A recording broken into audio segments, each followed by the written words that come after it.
would say that's a bad thing because I am super big on going direct to listing agent, having them do like a double close strategy. I'm not big on having an agent be my buyer's agent. And then I don't like when they want you to sign an exclusive agreement that you will use them and only them.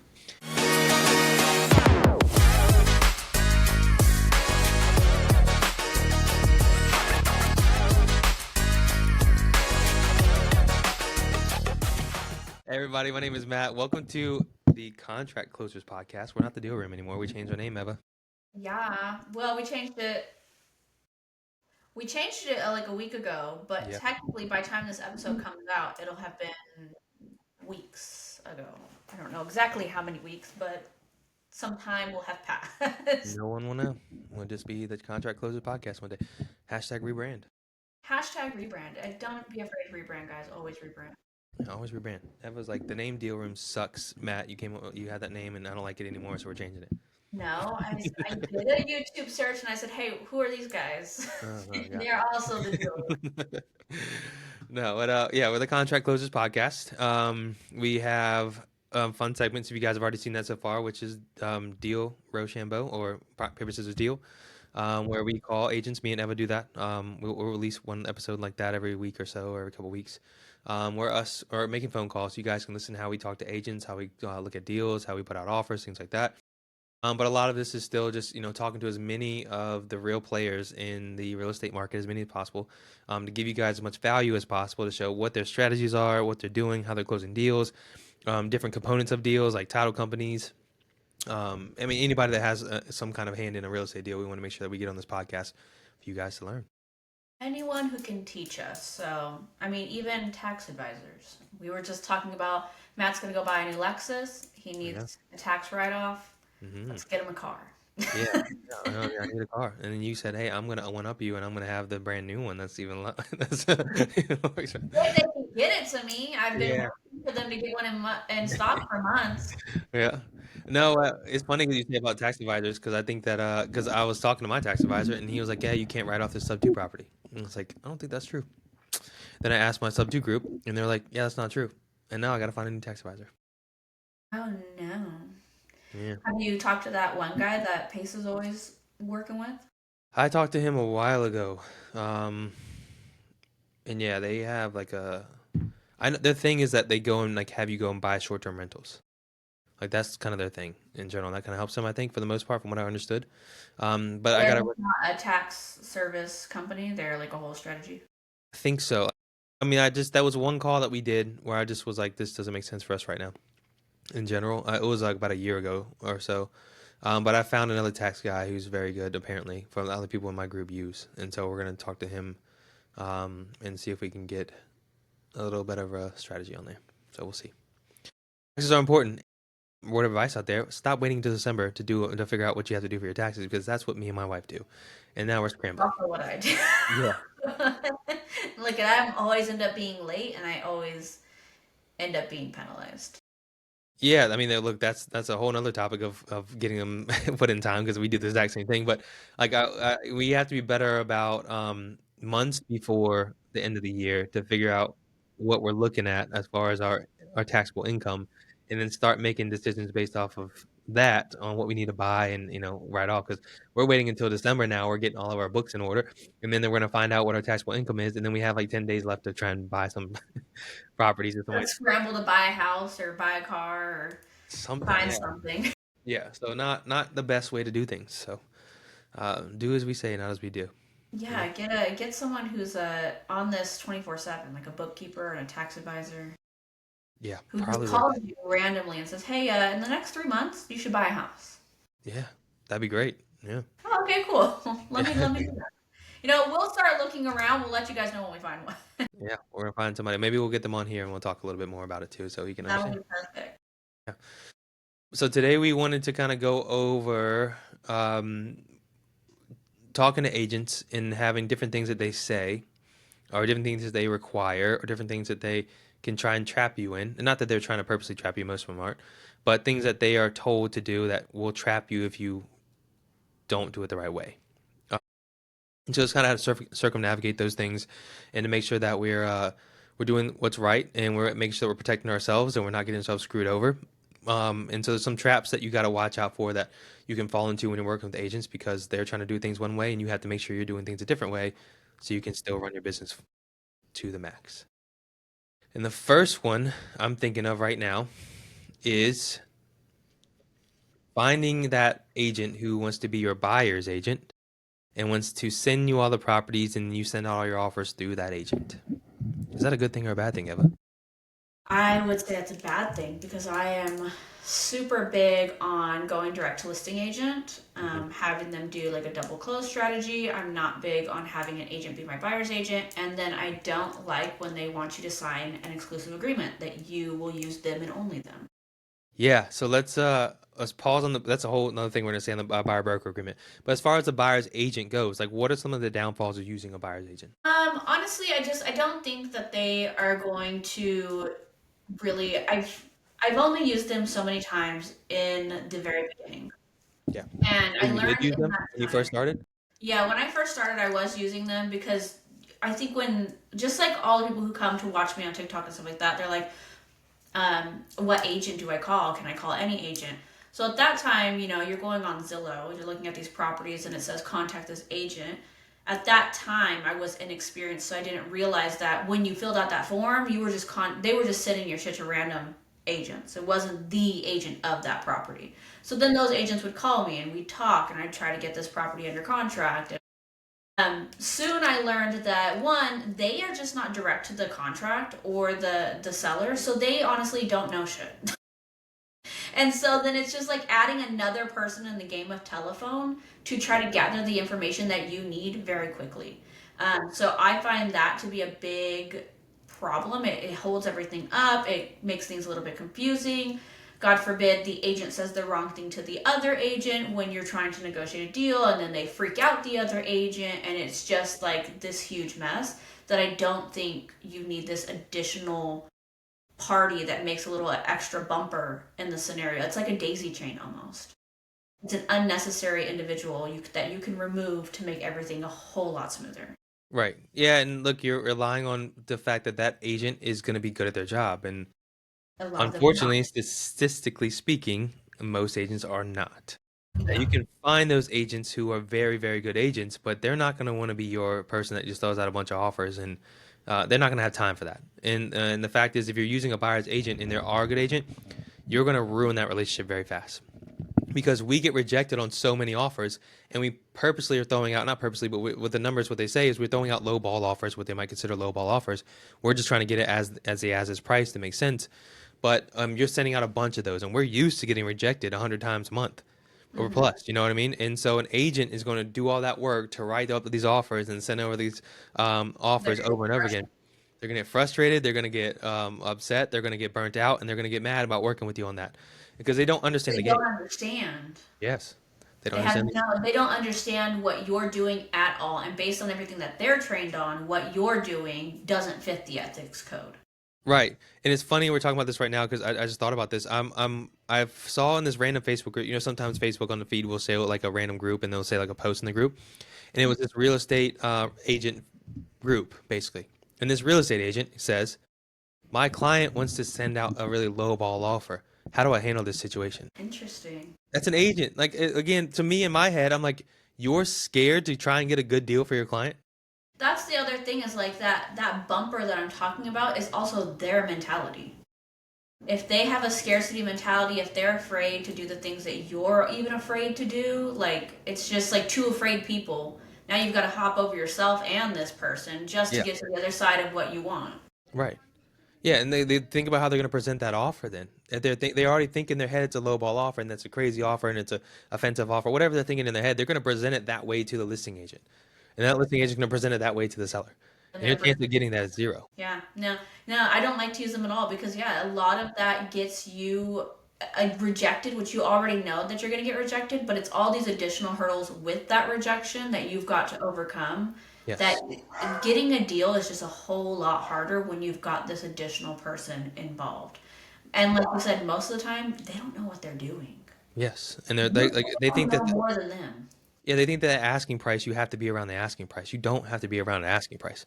Asking price doesn't matter. You can ask whatever you want to. It's a free market. You can say whatever you want to get for this house. This is the United States of America. Yeah, you can. We're built on negotiations. Anybody can ask for anything they want on what they're trying to sell over here on the house. The market will tell you whether you can sell it at that or not. Yeah. By people going in and saying, I'm not gonna pay, I'm gonna pay that much, or I'm not gonna pay that much. I mean, and likely the listing agent's going to tell you no.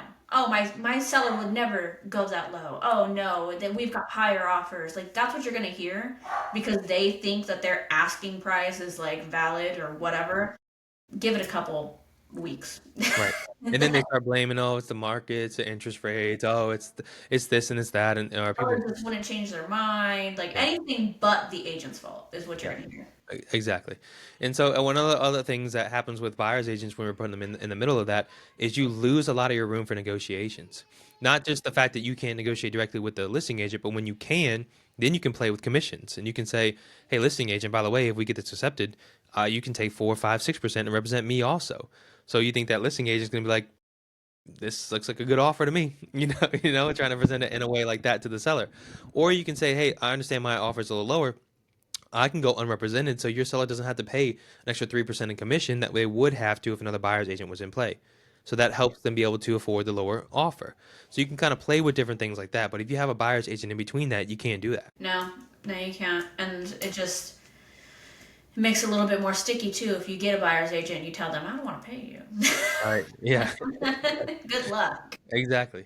Yeah, and so you don't want to fall into that trap. I mean, an agent will talk all great and everything about, oh, I'll bring you all these properties, I'll put you on this MLS list, I'll send you all of them directly. That's the easiest thing for an agent to do.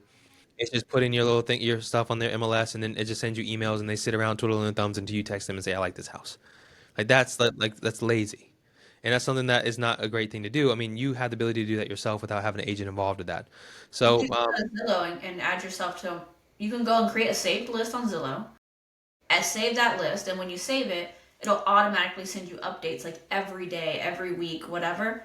That's exactly what they're doing. They're yes, doing exactly the same thing, but they're just using their company's built system. It's usually whatever brokerage they're with, they're using that system. And it's so basically they're not doing any work. So don't feel guilty about not going with them. When I did the whole Zillow thing, I did end up on a lot of those lists that you're talking about. And so here I was checking my email, looking at these lists, and then I'd find out they weren't the listing agent on that property. The more I learned I wanted to be with the listing agent to avoid all these problems that I was having in the beginning. And then, but then you feel like, oh, they sent me this list though. They were involved. There's no work. They didn't do any work. Don't feel bad about skipping out on them and going straight to the listing agent because those lists are completely pointless. And that's one of the reasons that I ask or have the AI ask, like, oh, you want the list that you're going to add me to? Is it like your personal investor list for the properties that you obtain and list, or is it just like a mass list from the MLS? hmm Like, what kind of list are you trying to add me to? Because there are some agents who are good at what they do, and they will add you to their investor specific list. yeah. And I was going to say that's another thing you have to watch out for. So say like, hey, can like give me your email? I add you to this list. Like you have to ask that question that you just said. Like, what list are you talking What about? kind of list is this? Yeah. Yeah. And look, I mean, if you don't have access to MLS, just say you do, and like we already see these properties directly because you're getting it from Zillow. It's pretty accurate for the most part as what lists are on there. Yes, the MLS might come up a little faster or things like that. Maybe that happens in some cases here and there, but the fact is, it's the same data for the most part. So you tell them like, hey, I already have access to MLS. We found these properties directly. I don't need those ones that are listed from other people. I want to work directly with you on a property you are direct to seller with. And then that's the end of the conversation right there because a lot of them will try and get you in that trap of let me be your buyer's agent. And then comes the BBA, the buyer broker agreement that comes from that. Those are always so fun. Yes, so we just had an incident just a little bit ago with an agent where they have a property in North Carolina. They say they had a property in North Carolina and they want to send a buyer broker agreement. And we're like, that's fine. It needs to be property specific. And she says, I can't list the agent or the address on there because I don't want to get screwed over by people it's happened before. And my wife was like, all right, we'll just send some parameters on it. Like this, it's in this neighborhood, in this area, and this is what we're going to go with when you send over it. And so she does that. And my wife looks at it and goes, I know what property she's talking about already because we've already offered on this property. And so my wife sends the address and goes, are you talking about this property address right here? and the agent gets upset and goes, "You just wasted my time. Thanks for that," and then cuts us off. And like we already know, like we can show you the screenshot of us talking to this other agent on it for like 2 months ago. And so like It's like, why send a buyer broker agreement for a property that's not yours? Like, exactly, yeah, because they just want to act, again, they just want to you're not hiding anything. You're not giving anything exclusive. right. That property Don't get is me wrong. listed on Zillow, on Redfin. Yeah. Yeah. So that was one incident. So a buyer broker agreement, for those you don't know, it's something that agents are really pushing now because of the new law from NAR, where they got sued and lost and stuff like that. Is where like they state that in order to show properties, they have to sign you on a buyer broker agreement that states that you're working with this agent on this property or these properties. A lot of agents want to get you on this contract that states that any property that I send you or any property that you're working on, basically, you have to use me as your agent exclusively. Yeah, not even if they send it to you. There's ones where they have the stipulations that it doesn't matter if they sent that property to you or not. If you go and look at a property and you're still in that agreement timeline with them, they get a commission, even if they weren't involved, is what a lot of these contracts are saying. So you could sign this buyer broker agreement that's a blanket statement that basically means every and any property that you go to buy within this timeline, they're the agent for Yep. the buyer's side on that property. Yeah. Even if you go and make an offer on a property, decide to go unrepresented, all this other stuff doesn't matter. You sign that agreement. If they find out, they can sue you and get their commission, maybe more. Yeah. And so if you don't know already, that's not a good thing you want to do. The fact is, what we're trying to do is a volume game where we're trying to get as many of these properties in, especially off-market properties, especially ones that aren't listed yet. But even if they are, we're trying to reach out to as many properties as possible. No one agent's going to be able to handle all that, and they're not going to be able to bring you as many deals as you need in order. And you're like we said earlier, they're gonna get burnt out if they're your only agent and they're putting these offers out for you and they're sending all these contracts out. They're gonna hate you after about a couple I weeks. mean, do you guys ever watch different agent TikToks or Instagrams or whatever? Like, just kind of involve yourself a little bit in the agent world. You'll notice how a lot of them complain about how they have a buyer who's like slow to find a house and buy it. But they probably showed this buyer 20 houses and they think that's a big deal and they're pissed off and Yeah. this person's become a headache. They don't want to work with this client anymore. If that's a headache to them, imagine you. Yeah. We we sent out during that challenge that we did a couple weeks ago, we sent out what, three, I think it was 330, I said 230, 330, 330 offers, 230 offers, and most of those got rejected. Only 11 got accepted. If an agent had to go through that, but they complain about someone who wants to look at 20 houses, they're not going to be happy with you at No. all. No. They're gonna. Yeah. And they're They're gonna. going to hate you. Yeah. And every time you put an offer in that's below what the asking price is, they're gonna have that in the mentality in their head that this is a terrible offer, this is low ball, this is offensive, whatever it is, and they're Yeah. gonna come with that one, the mentality of a negotiation. With buyer broker agreements, you have to really check the language. And I want to say this too is, well, you can't sit there and when they say like you have to sign a buyer broker agreement, just say no, I won't sign those because that won't work. Like they won't work with you at all because they're technically not supposed to. I think they over exaggerate a lot of it, but for the most part, you have to say yes, that's fine, as long as it's property specific, and you have to be very detailed on that and make sure when they send the buyer broker agreement that it has it listed as we represent you on this property for this amount of time. That's just a key point in negotiations, period, though. You want the other party to feel like they're winning, even though they're not winning. They're not really winning by giving you a buyer broker that's specific to a property, but they're still kind of in their head they're getting what they want. Yes. Yeah, and you have to make sure though, because a lot of times we will tell agents that, and they'll try and throw like properties in this area that I send you, or they'll try and like they'll try and make the wording not be that specific address because they don't want to do a bunch of them at the same time, which is just lazy in general. But you have to be sure about it. Like we have to go and argue with agents all the time and say like we cannot sign this because you can just send us any property you want to, and then technically we have to use you for it, even if we've already been working on it. And they'll say, "Oh, I wouldn't do that." But like, no, it doesn't matter. Like legally, it says that you can. Yeah, it doesn't. It doesn't. That's the other thing too. That's important is that you need to make sure that the contract does say specifically that property. But even if they say like, "Oh, I wouldn't do that to you," it doesn't matter. Whatever the contract says, that's what's legally binding. They could say that they're not going to do this or that all they want, Yes. but you legally are required to use them and pay them their commission. There's no, "Oh, I wouldn't do that to you." That doesn't even exist. But I've heard them say that before. "Oh, if you've already been talking to someone else, I wouldn't do that. It doesn't matter. We've Yeah. legally tied ourselves together." Yeah. And you could change your mind, and then I'm screwed. Yeah. You could get pissed off and change your mind real quick. It happens constantly. Yeah. So Like, language and these things are yeah, so. things get nasty. Yeah, language and these are so important, and like we had to go back and forth with agents a lot of time about it because you can't get yourself stuck in that. No one agent is going to be able to provide you as many leads as you need to get deals closed. You will screw yourself over if you try and work with one agent. I mean, if it's an investor friendly agent who knows the game and is more of a acquisitions investor type agent, fantastic. They probably understand and they're probably going to do great. How many of those have you ever met, I don't know. It's not very many. It's not very many. And look, those ones that are very good like that, like the truth is, a lot of times it's hard for us to work with them because they have buyers pretty much ready to go that are going to buy higher than us because the buyers don't have to worry about a wholesale fee in between those things. Typically, they're already wholesalers. Yeah, exactly. Or something. So you don't have to. It's hard for me to work with those really great agents who have those a lot of investor relationships because they can get it sold higher to a buyer end buyer than they can for us, and that's no problem. Like I'm not mad about that. That's good for them, and so you have to understand when you're working with properties too that you're not going to beat out end buyers on their price. Like if you are, then you're wrong. Like your offer's too high. Well, I'm confused who's buying it then at that point. Yeah, exactly. So you have to make like if your offer is the highest in a bidding war, you're probably way too high. You're definitely. Yeah, and so you're not going to be able to sell it. But so yeah, buyer broker agreements. Yes, you can sign them, property specific only, and make sure the language shows it's property specific. On a lot of those, I like to have just the APN put on. If you Okay, guys don't know what an APN is, that's like the property's social security number. And there's no two that are the same. right. Yeah, So yeah, that's awesome. So even that kind of links down to it, and then the timeline of it too. Like make sure they don't put like 10 years or something like ridiculous like that.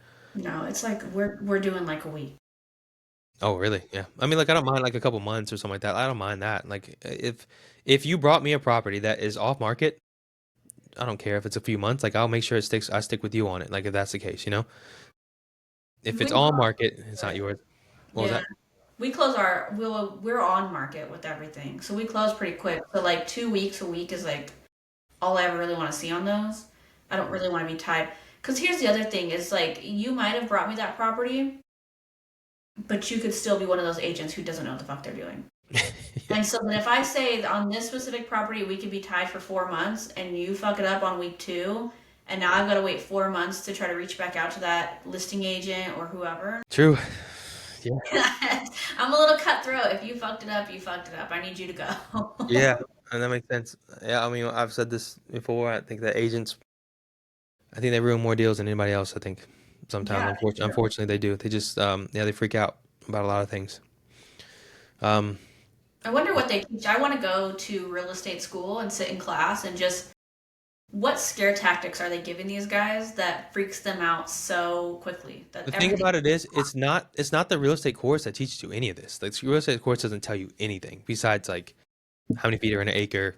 But What they've got to be like some kind of scare tactics on contracts or something that they instantly get freaked out so easy. it's not even like my wife just went through it like a year ago. I think it's been a year at this point. Maybe yeah, she was pregnant with Benny. Yeah, about a year ago. And so when she went through this course, I'm looking at what she's learning. I'm like, all right, cool. What did they teach you about comping? Nothing. What they teach you about like handling the contracts, negotiation, things like that? Nothing. What they teach you about like appointments with sellers? Nothing. Like it's just literally like again like how many feet are an acre here? What is this zoning? What is this? It's like it's random stuff. Like it's for more of like here's how not to get sued. And so then you come into the brokerage, and the broker has to teach you that stuff. And there's bad brokers in Yeah. things like that too. And so you have to just kind of, yeah, it's I don't know how to say this without being extremely mean. Anyways, you just have to make sure that whoever you're dealing with knows somewhat of it, or at least gone through it. I don't care how many years of experience you've had. You can do one deal a year for 25 years, and you barely have any experience. Yeah. Yeah. No. So I mean, yes, was it yes? No, it was Monday. We're on Wednesday. It was Monday. We're doing another challenge. We're doing my first 10K challenge. And this challenge is just basically going on forever. Like we did a couple like really in-depth training videos the first couple days to really teach people how to evaluate a market and all that. And then every day after that has just been people watching me wholesale live. And one of the calls that we did was an agent who was like, he was texting me and I was like, can you act as a transactional broker? And he was like, no, I can't. And I was like, okay, so you're not willing to act as a transactional broker. Cool. And he was like, no, I will if you pay me $2,000. And I was like, okay, so you want a buyer's agent fee then? And then he was like, no, I don't. Can you call me? And I was like, this is getting really weird.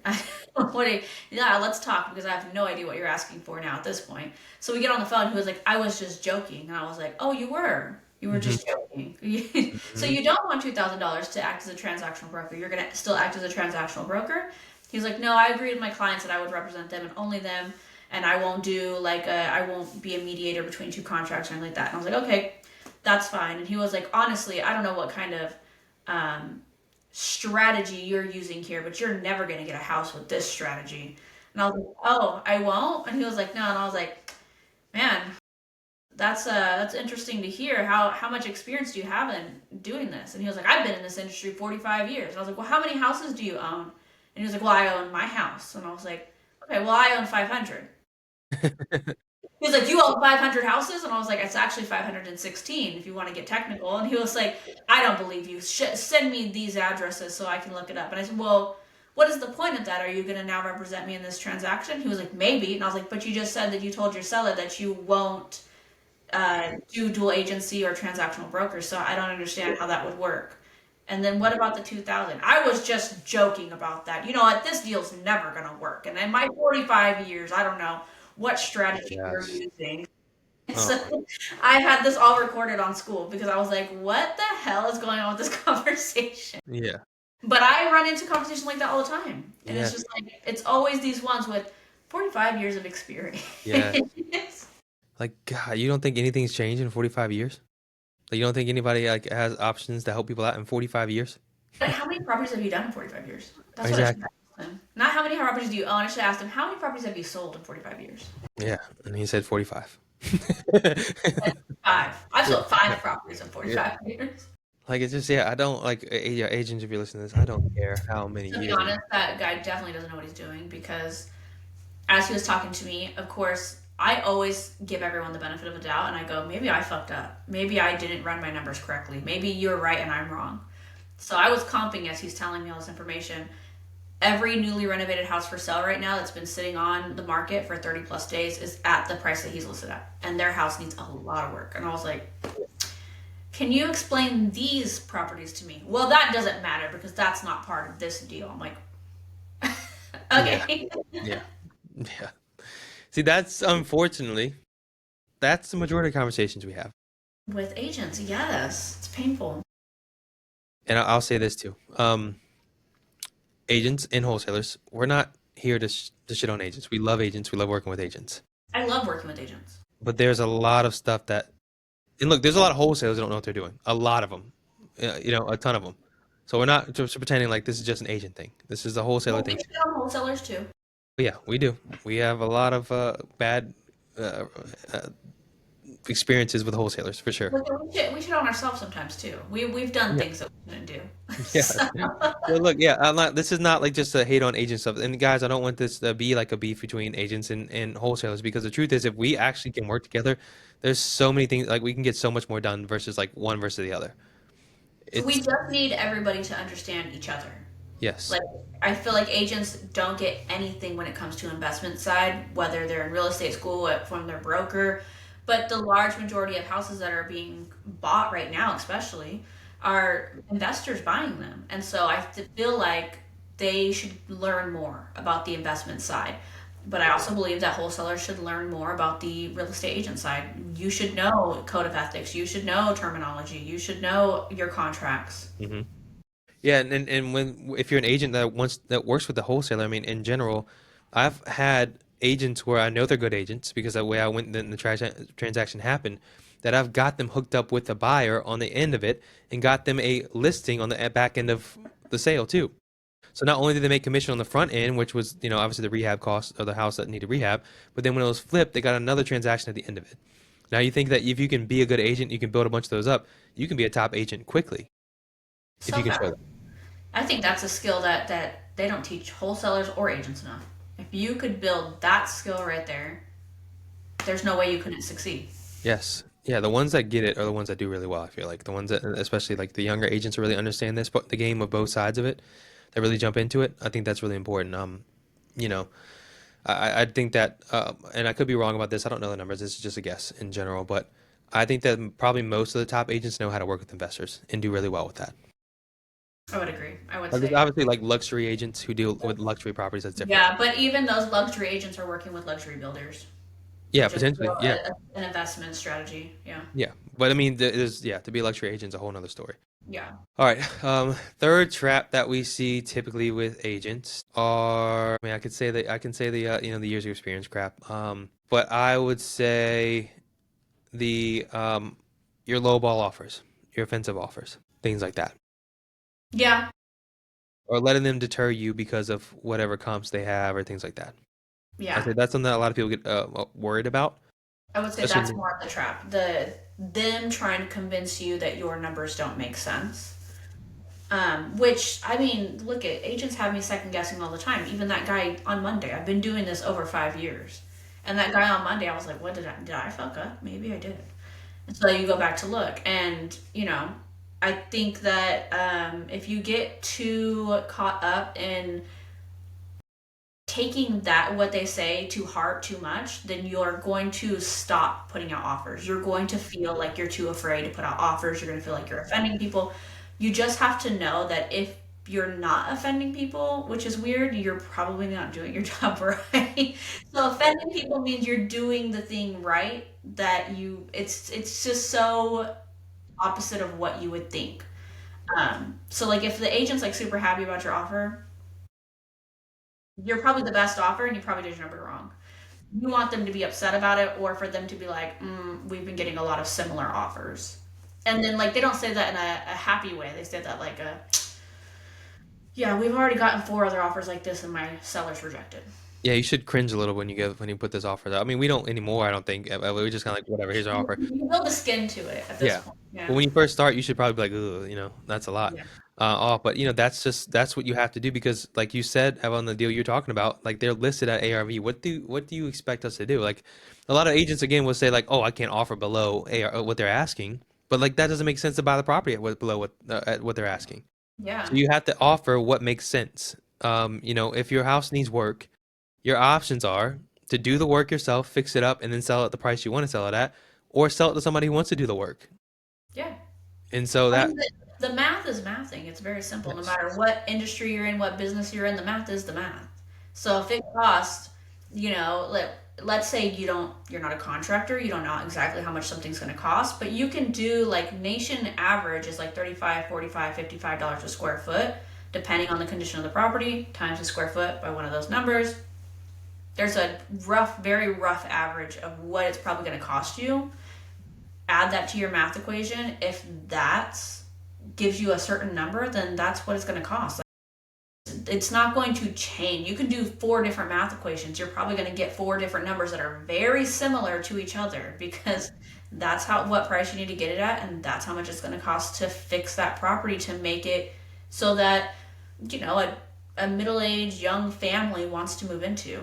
Typically, these ones that are getting flipped are what, the 30, 40, 50-year-olds moving into these houses? Probably not.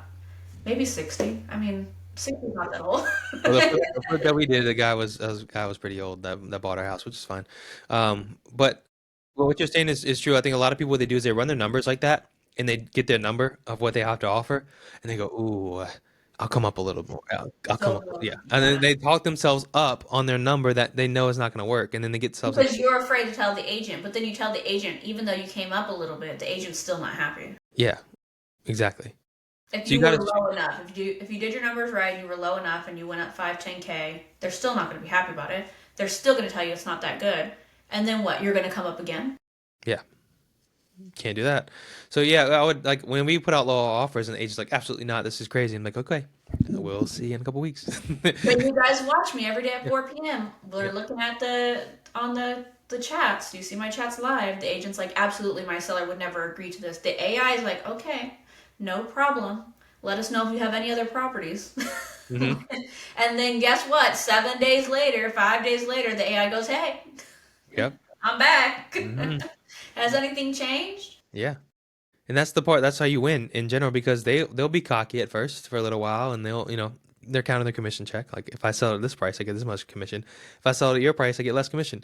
And they're not Yeah, happy that's about that. something that we also have to remember, and that's probably like another trap, is that, and subconsciously to the agent, if they sell at a certain price, they're going to get a certain paycheck. Would you want to lower your paycheck?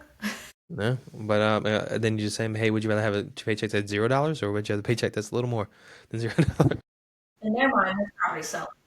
They're not $0. Yeah, yeah. Until they get fired, which a lot of agents are getting fired a lot. Yeah. I don't know what Pace said. Pace was saying it's like how many agents get fired every single day. It's a crazy number of agents that get fired every day because they can't sell the listing because they've overpromised and underdelivered things like that. But yeah, I think that when you put your offers out and you run your numbers, like don't be so scared about it. Just put the offer out and move on. Like we expect to get told no, and it's no problem with us. We're just like cool, and by the time we get told no, we're already putting out 5 more offers. Yeah, Yeah. yeah. I mean, if you guys watched me yesterday, I put out 37 offers. I think 12 of them had already responded. Most of them, or pretty much all of them, said no. But I already had, 15 other offers going out right behind those ones. And I'm just like, okay, you said no. Like, I don't care that you said no. That just means now the follow up will begin. And in 7 days, you'll hear from us again. And then 7 days, you'll hear from us again. And then again and again. I think that's important to know is that like if you want to talk about the wholesalers that do 2, 3, 4+ deals every single month, it's because of that follow up process. It's because of that. Like because all these ones that we got told no on that we're constantly following up with, eventually they start to fall in place. So now you have the new ones that you got lucky on because you put the first offer out and it said yes because you put out a bunch of offers and you just happen to hit that person. On top of that, you have a couple other ones from follow-ups from months ago that are starting to say yes too. So that's how we build up the 2 or 3, 4+ offers accepted every single month. Yeah. Snowball takes a good like 6 months to give realistic expectations. Like you've got to put out 300 offers. You've got to keep going consistently with that offer stream. Then with the follow up stream right behind that, you'll eventually get some lucky wins, like you're saying, that are right at the beginning, which is not as common. Most of the money is in the follow up. Yes. Yeah. So if you see people doing a bunch of deals, that's typically why. In general. Next trap. Agents that send you wholesaler deals. So because you work with a large list of agents and I go direct to listing agent, I don't get these very often, but I have gotten them.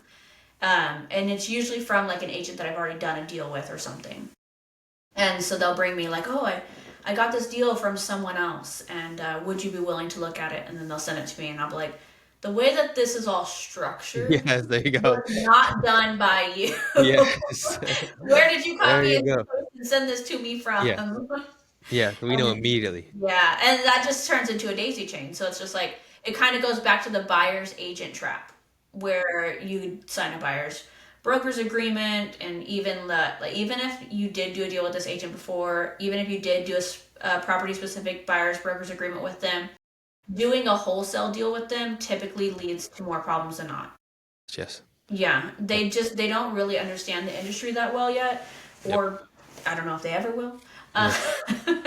and then they're just like this in between that's unnecessary, which happens even with wholesaler daisy chains. Yeah. The in And between so, that you typically have to pay. yeah, yep, So that's a big thing that you have to understand is that most of the time that wholesaler on the other side that has a contract not paying this agent. yeah, And so and they're then going to want you to pay. you have to pay them a finder's fee Yeah. or their commission if you do a traditional. Yes. And so like what you're talking about as in the format, which is very easy to spot when an agent's going to send you a wholesale deal because they'll send it just like a wholesaler dispose it. They'll send the address, then it says like asking price, ARV, rehab, and they'll send it all listed out. Box link. Yes, Yeah, drop out links, everything. They'll send all that when they send it. When an agent sends that to you, you know they just copy and paste this off of Facebook or somewhere else they got it from. yep, And one of the quick ways to just tell too is go to Dropbox. The link they send for the pictures, whether it's Drive or Dropbox, you can see who owns that that link or whatever. And so that's how you know who is the actual wholesaler that holds it. So when they send you those, we just tell them, even if we haven't seen it, we tell them we've already seen this one before. We already know what's about it. We're not interested in it. We just say that in general, because if you put that agent in between it, you're not going to make it work. Well, number one, that's a different conversation with that other wholesaler. Because you're trying to wholesale their property. I'm not going to pretend I'm the buyer. But this agent might think you're the buyer and then tell that wholesaler that you have a buyer, but then you're wholesaling it. And so that is just a mess, and it can make you look terrible while you do it. And so you want to make sure you're transparent. You want to have the conversation with the other wholesaler that has it and say, hey, I have buyers in this area that can buy this property. Do you mind if I market this out to them? That's a different conversation. Because then you're sending an offer through the agent, and you're going to put in your assignment clause, and you're going to put in your inspection period, and the wholesaler is going to say, like, no, what is this? Or Yeah. if they do say yes, then it's a big mess that's created.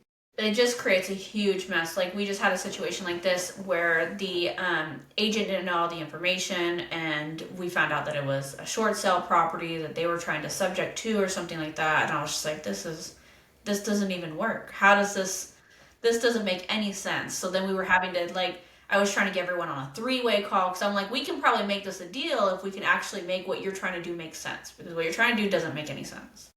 And so you're sitting there trying to train everybody else on how to do something, and then at some point you're just like, yeah, I'm gonna let this one go.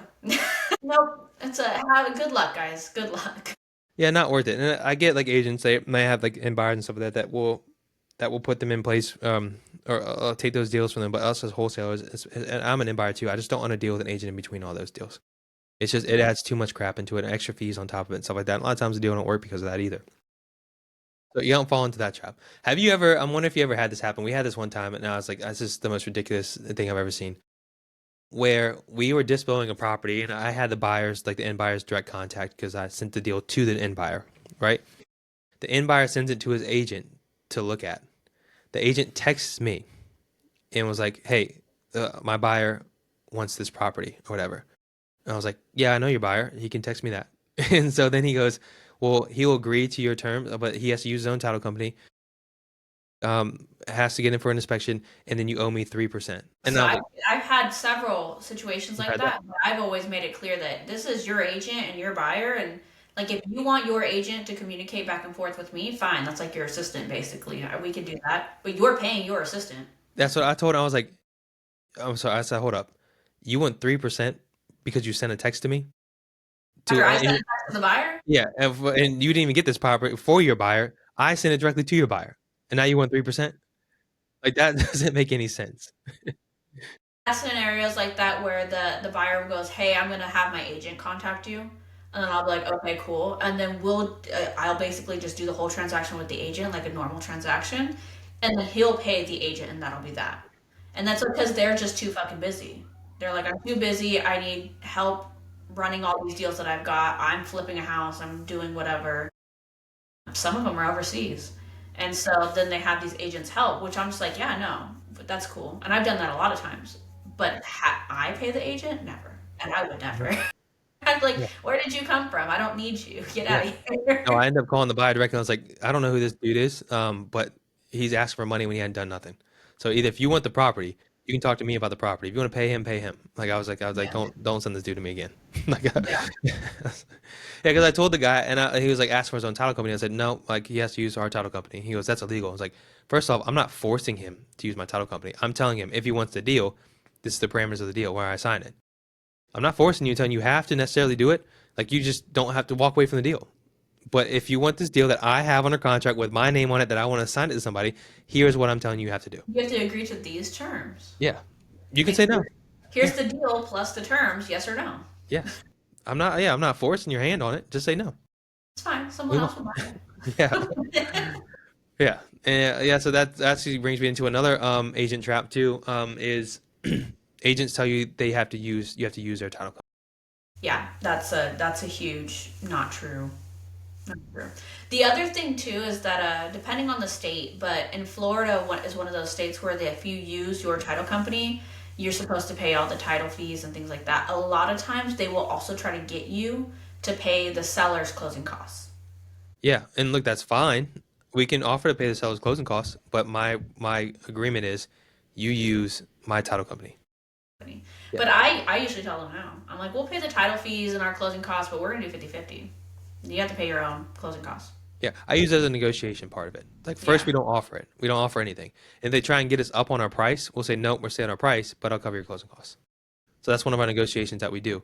But again, like you have to make sure you say like, okay, I'll cover your closing costs, but you have to use close in my title company too.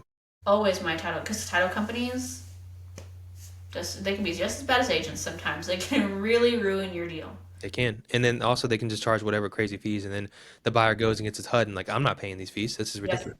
And that's a whole other situation that you got to try to put that fire out, and sometimes it doesn't because title companies they don't like to budge, and so they'll say no, no, no, and then your buyer will be like, okay, well, I'm not Yeah, closing on the and property. then and if you want to make the deal done, you have to eat those fees if you can, like yourself, and that Yeah, sucks. and then they come out of your assignment, and if you don't have a hefty assignment, You got nothing. Yeah, yeah, you may walk away with nothing. yes. Legally speaking, when you're putting when you're going to be a buyer on a property and you're going to get under contract, you have the legal right to choose your own title company. Nobody can force you into their own title company.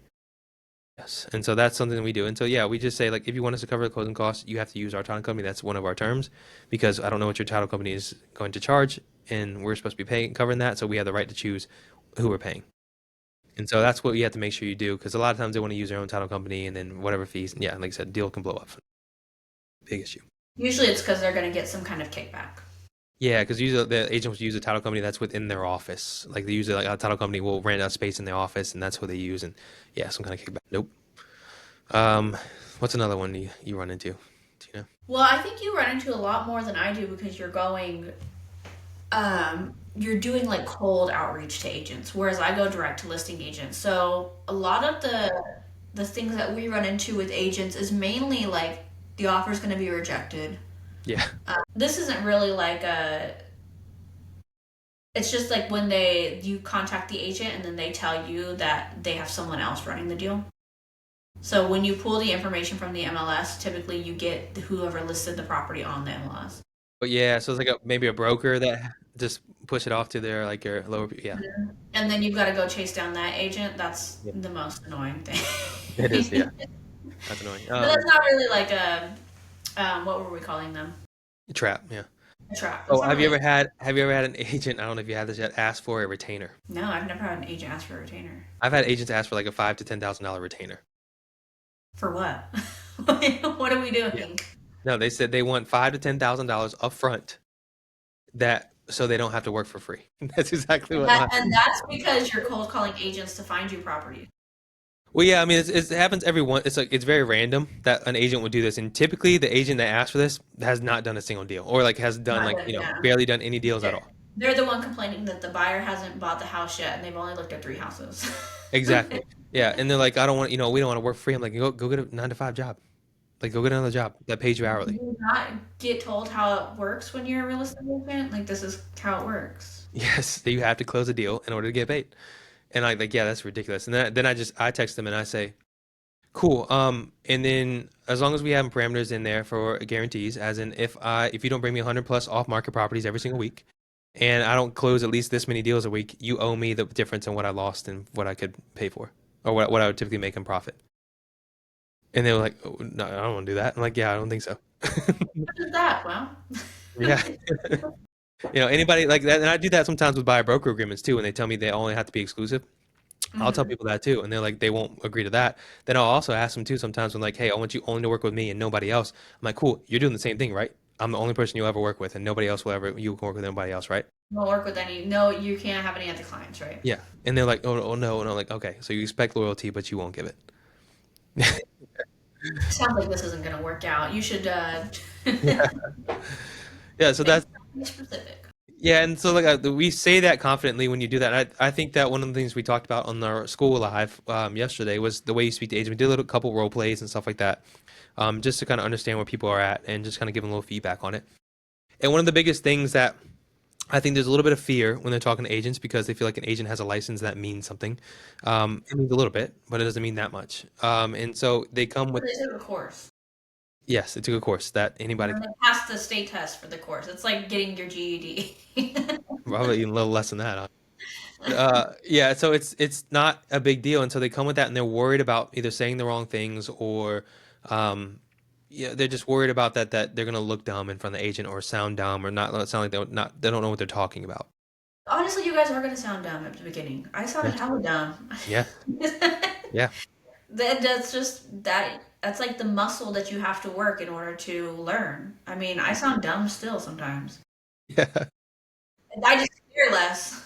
I thought I sounded good, and then my wife told me about after about a year of me like doing all the cold calls, she was like, "Yeah, you sound a whole lot better now. You sounded terrible when you first started."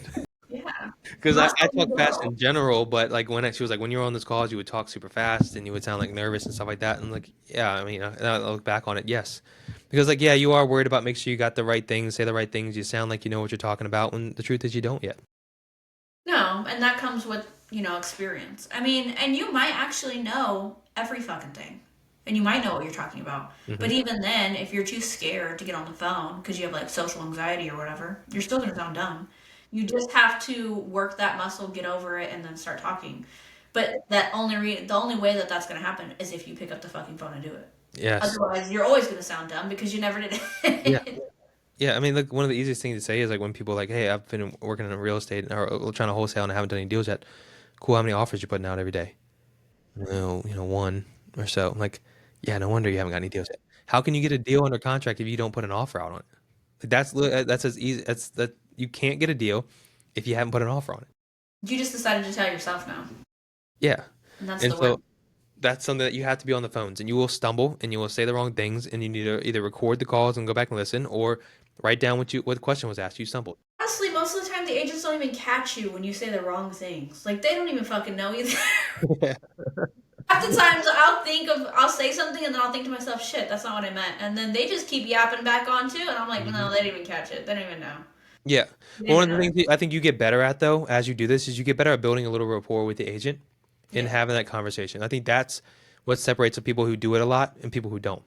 Yeah. Because it is important if you're talking to a listing agent to build a little rapport and to show that agent you know what you're talking about. You can get the deal closed because that's what they're worried about. They don't want to waste their time or a seller's time by getting under contract with somebody who can't close. Not to say we close on every deal, but they just want to feel that way that they can close, that the deal is going to close when they go under contract. So you can have that conversation, build a rapport, show that you know what you're talking about, and that way when they go and present the offer to the seller, it's in a good light, not a bad one.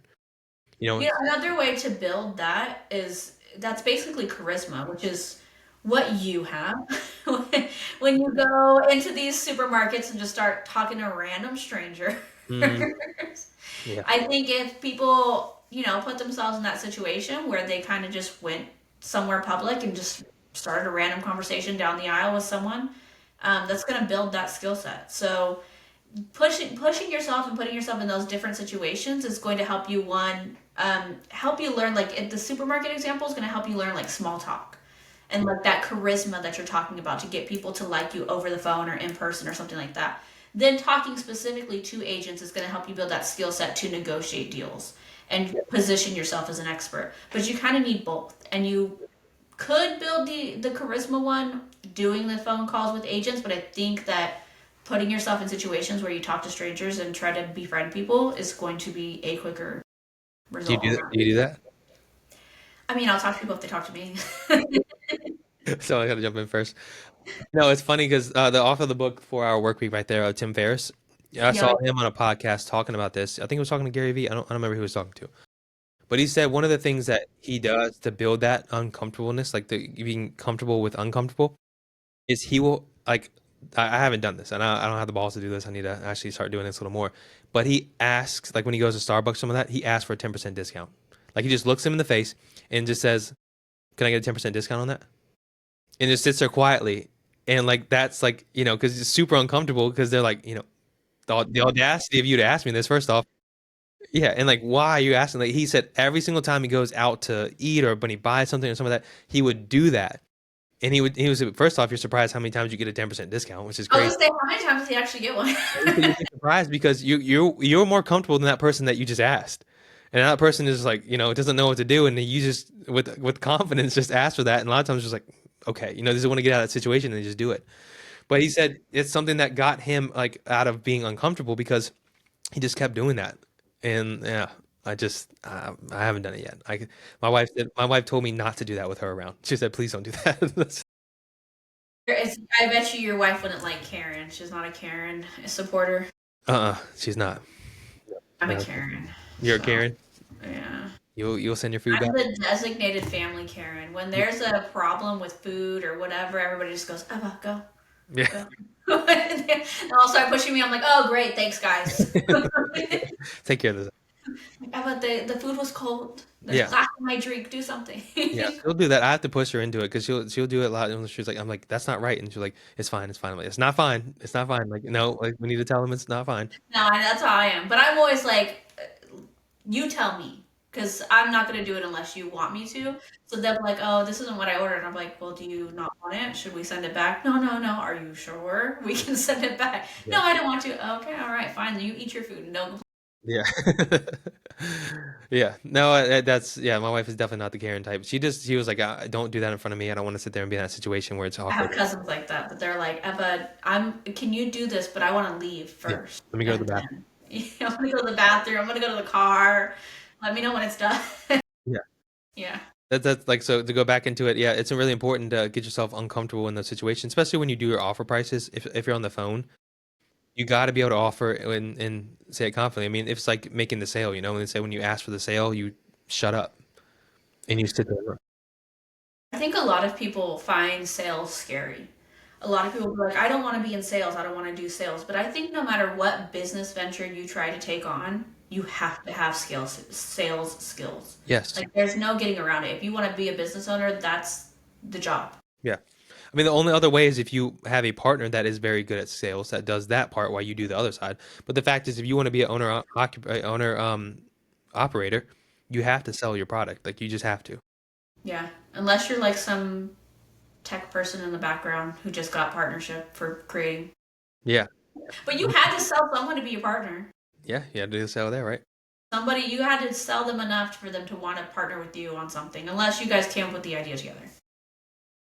Yeah. Sales is a necessary skill in general, and I don't claim to be a sales expert at all. There's so much I have to learn with that. But the fact is, it's just that you got to be able to speak with a little confidence in the way of making sure that you can show that you know what you're talking about. Again, if you don't, you can fake it till you make it. But you have to be able to do that because the agents have to feel confident that when you're putting this offer out, if they present it and if they go under contract, that they're going to close. And that way they don't waste their time and the seller's time. So that I think that separates. That's the way for you to build that confidence too, is to do the things that we said, right? Go and practice talking to people. But the other thing too is talk to buyers. What do they want? If they are telling you directly what they want, that's going to build your confidence in knowing when you're talking to the agent, yeah, I know what these guys want. Yes. I'm confident in what they want. I've had these conversations. Yep. Yeah. And then obviously the most obvious way is to have a bunch of those conversations with agents and just fumble through it. I tell my virtual I assistants talk to people. yeah. The virtual assistants that work with me, like a lot of times when they first start working, they're so scared to say the wrong thing and to mess up that relationship with that agent. And I'll go on and purposely mess it up. I'm like, here, let me show you this. And I'll like, I won't cuss the agent out. I don't do that. I don't cuss a lot in general, but I won't like cuss them out, but I'll tell them like, put them in their place and then we'll D&D them and then we'll move on. Mm-hmm. Because like you have to be able to know, first off, there's thousands of agents in every market. Like it's okay if one agent doesn't want to work with you. Hundreds of thousands. Yes. And so There's 500,000 in Florida, the state of that's just Florida. crazy. That's crazy. That's not the United States of America. That's just Florida. You've got 49 other states. Yes. And so you don't have to worry about one relationship being ruined. Now, we don't want to purposely do that. We don't want to purposely just be an a-hole in every conversation we have and ruin relationships.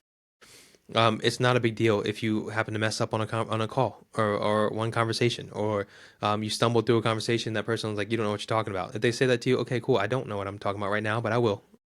It's going to take You me a little will. bit. Yeah. But how are you supposed to know if you didn't make the error, learn from the error, go on? It's not a big deal either. Like I said, like I've had so many conversations where I fucked up even today, and like the agents never even really notice. The only ones who notice are probably agents who are investor friendly, who know what they're doing, and then they'll question what I said, and then I'm like, oh, yeah, no, I fucked up. This is what I Yeah. meant. Yeah. And then they're like, oh, okay, cool, and we just keep going on. Like Yep. they get it. Yeah. And it's funny that was while you were talking about that, I was thinking about a quote that I heard from Alex Ramosi, and he was talking about this one podcast. He was like, There comes a time as a business owner where you fail, and then your friends or family or whatever, they tell you that you failed and that you weren't good, and they're right for now. But that for now is the most important part.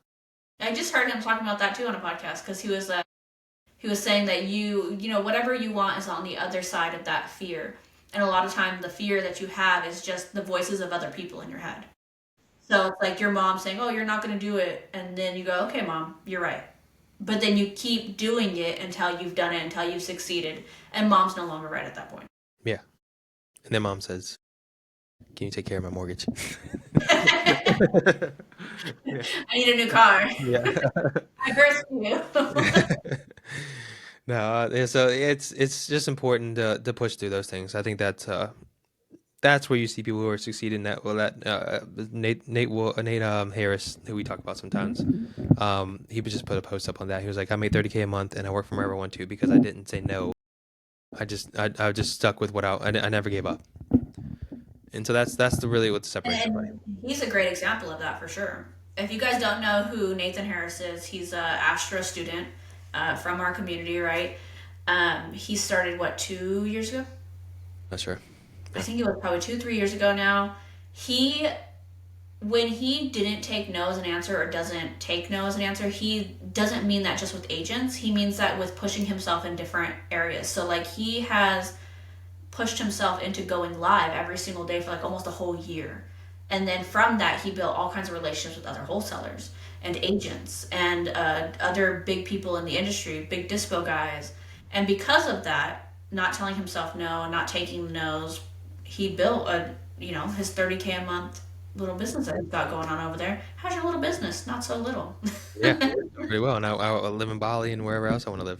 Yeah, and he's doing great, and it's all because he just was consistent and didn't take no's. And Yes. Yeah, that's the only difference, honestly, about everybody who's having success is they just kept going and they didn't let the no stop them. exactly. Any other agent traps that we can think of? We kind of touched on this a little bit with comping with agents when they send you their air that they tell you they try and tell you your numbers are wrong and that they feel like these houses can sell for this much money on this in this area because they know the area very well and blah blah blah, right? And a lot of people get deterred from that or maybe change their answers on that.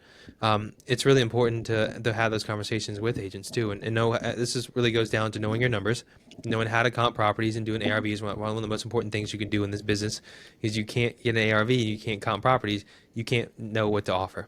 You shouldn't have a job. You Yeah. don't have a job. You shouldn't be wholesaling whatsoever, period. And it's important that you know that because they are going to rebuttal you. That's their job. They're trying to get their client the best price. So if they tell you no, this property sold over here for this much. Well, when you go and look at that property, did it cross a main highway? That's a conversation that you need to have with them. Well, according to appraisal rules and things like this, you can't cross major highways. That's a completely different neighborhood. If we did a street view of the two neighborhoods side by side, like are we one in the ghetto and one not in the ghetto? Like what's going on here? Then also like maybe they send you a comp that's 400 500 square feet bigger than the subject property. You tell them you can't go more than like 250 square feet. Like now Yeah. you're just getting into way big of a house. Yep. Maybe it's a brand new fucking build and you've got a 1950 subject and you're like that house was just built. Not the same. So like sometimes you have to help educate the agents. Yes. Yeah, and a lot of times they don't understand too. Like you have a two-story house, that's a subject, and they're comparing it to a one-story brick ranch, things like that. Like those are different things. In Richmond area that I work in, you'll find like it's weird because you'll have the exact same style house, looks exactly the same, but one's stucco and one's wood frame, and the stucco will sell for 100 grand more than the wood frame one. Same with Florida.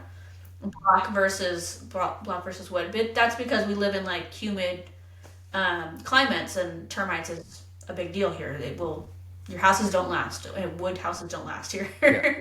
And so you have to know that because you'll have agents that will say, well, this house sold for this much. We're like, that doesn't make sense because this is a stucco. They all sell for more. I can show you examples of how these stucco houses sold for this much and how the wood frame sold for this much. So you have to be able to have those conversations with them and don't let them deter you from your numbers and make you come up way up. I mean, if an agent, which is very rarely happens, but if an agent does present a comp that really makes sense and you're like, well, I didn't see that. I missed that comp.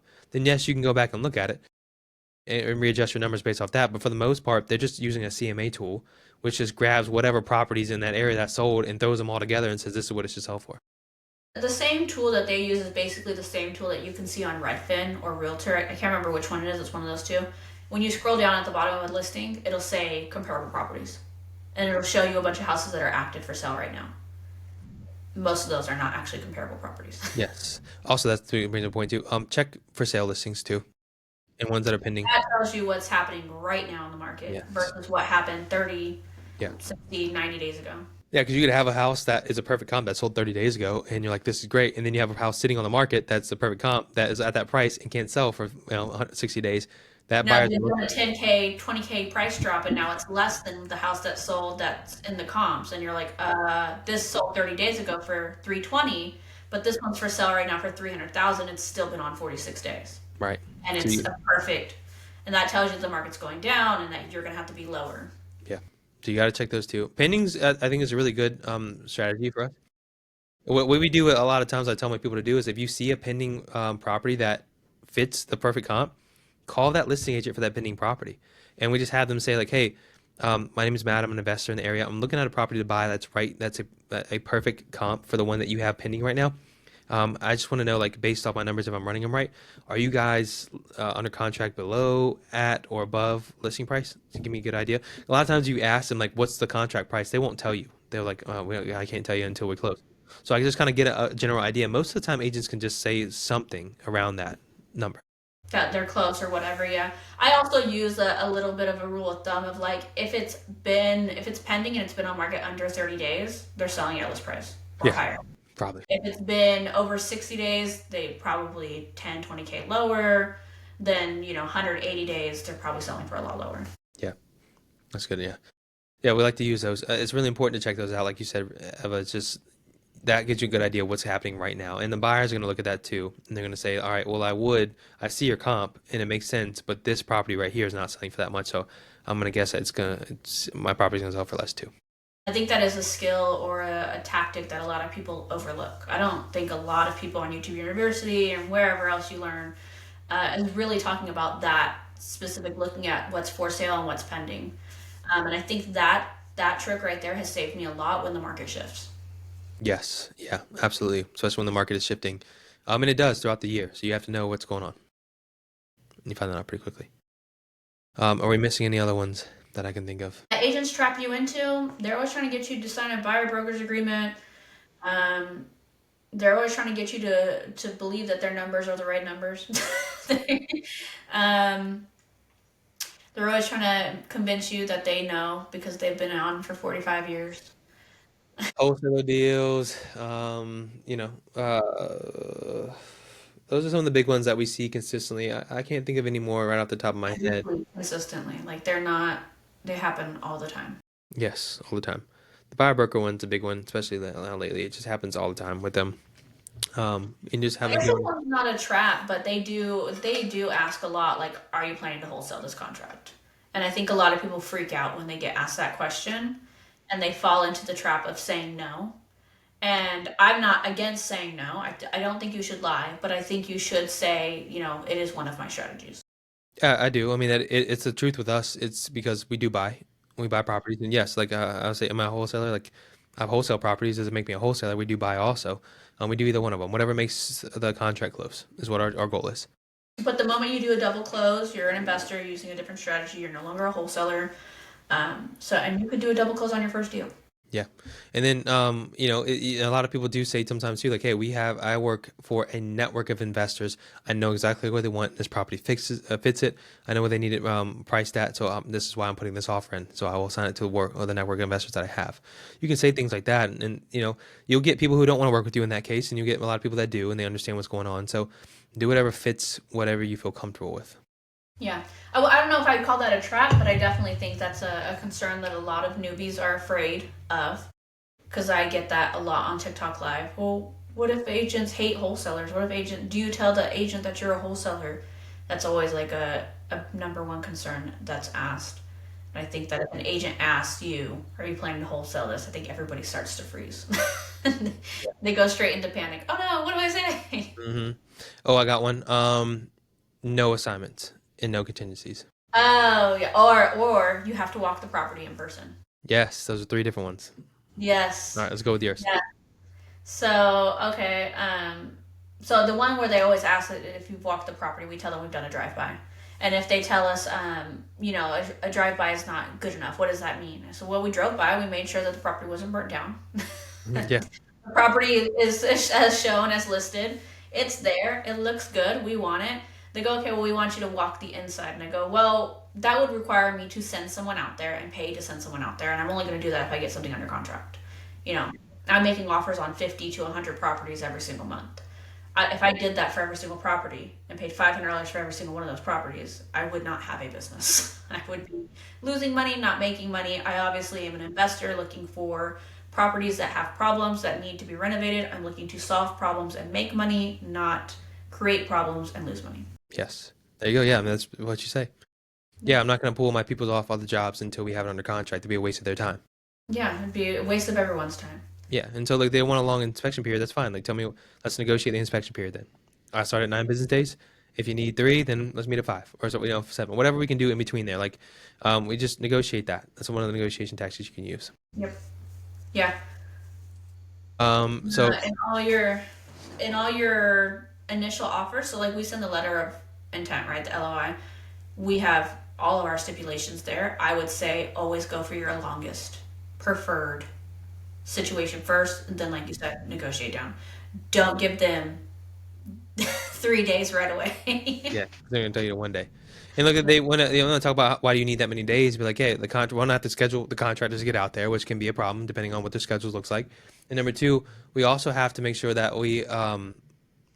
that we had to get their bids back in time too to look at the bids and make sure that everything makes sense. Yeah, Like they our have to case, write when they. If you guys don't know what a bid is, a contractor goes out to a house. They look at what needs to be fixed. And then they go back to their office. They write all of that down on a nice, pretty PDF with estimates on costs. mm-hmm. So obviously that takes them time. They're not going to call you while they're at the property and be like, hey, which honestly they probably will call you at the property and be like, hey, I think it's going to be like 60K. But we're pretending that we're all super official here. So they're probably sending you a PDF, and that's what you're playing off to the agent with, like, time wise. And plus, if you were to do an actual contract with a contractor, you would want all of that in paper and on writing. Yes, always, definitely. And then, so the other two, we'll talk real quick because I have to run and get my son from school. I forgot about that. But the other two that we have is no assignment clauses. And look, there's ways around that. You can double close if you need to. You can tell me you assign. You can say, hey, look, we assign it to different entities that we own, or different entities that we partner with. Sometimes we want to make sure this is a quick, efficient process. If you want to do this quick close, if we want to, just give us the ability to assign it, so that way we don't have to worry about addendums and things like that. Just slow everything down. That's one way you can do it. They absolutely adamant that you can't do it. Say, cool, no problem. Double close if you need to, or two, like, towards the end of the contract or towards the closing date, just text them or call them and say, hey, we actually have a partner with this one. We're going to sign it over to the entity. Everything's still the same. We're still planning on closing. Can we just do an addendum to get this thing done? And a lot of times the agent's like, okay, whatever. Yeah, they usually do. Will give you an addendum, and another version that I'll use instead of saying a partner, I'll say that my private lender requires it for closing. Yeah. So there you go. Yeah. And then the last one was in no contingencies. Obviously, we need to get in and make sure the house is going to fall over on us. Like, Yeah. I ask, like, all right, cool. What are they hiding? Yeah. Yeah. That's always my question too. I go, okay, so are there foundation issues or something? And then, that's instantly gonna go, what? No, there's no foundation issues. We're not hiding any of that. Cool. Well then, yeah. Well then, let me get a couple of days to make sure everything's. Would you want to before you spend $300,000? Would you want to make sure that your investment is going to be good? Not only that, no private lender is going to fund on a contract that doesn't have contingencies. There you go. All right. Well, those are agent traps. Those are the things that we have to, what you do. If you take those, have those conversations over and over again, get really good at your responses and your rebuttals and everything. And that just comes with confidence and and experience too. So it's definitely a good way to go about it.